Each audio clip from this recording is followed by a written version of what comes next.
पीछे जाओ यार भाई, खबर मीडिया वाला हूँ मैं, ये कवरेज करके ब्रेकिंग करवाऊँ, ये मसला है ना, देखो हाईलाइट कराना है हमें, समझे बात थोड़ा मीडिया वालों को ध्यान दो, तुम लोग पीछे हो जाओ यार, थोड़ा आवाम को रास्ता दो, इनको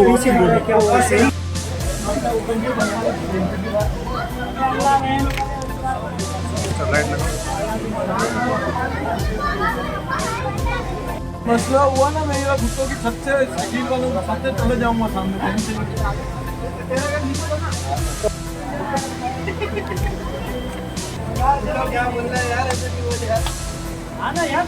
अस्सलाम वालेकुम रिजवान भाई, मैं इधर मौजूद हूँ लियारी नदी पे। यहाँ की सूरत हाल आप देख सकते हैं, ये देखें यहाँ की सूरत हाल।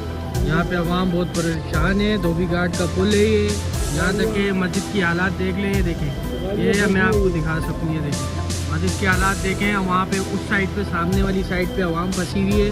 ये देखें, लोग अपनी मदद आप कर रहे हैं, यहाँ पे कोई सूरत हाल नहीं है। यहाँ पे देख रहे हैं, यहाँ पे सारी अवाम खड़ी है, ये आवाम घर जाने के लिए खड़ी है। भाई क्या बोलेंगे आप? हाँ बिल्कुल, बहुत परेशान है और बहुत मुश्किल खड़ी है घर जाने आप क्या बोलेंगे दोस्त? मैं यही बोलूँगा जो वहाँ पर जितने फंसे हुए सबको रेस्क्यू किया जाए।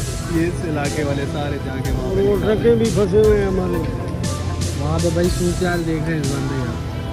बहुत शुक्रिया।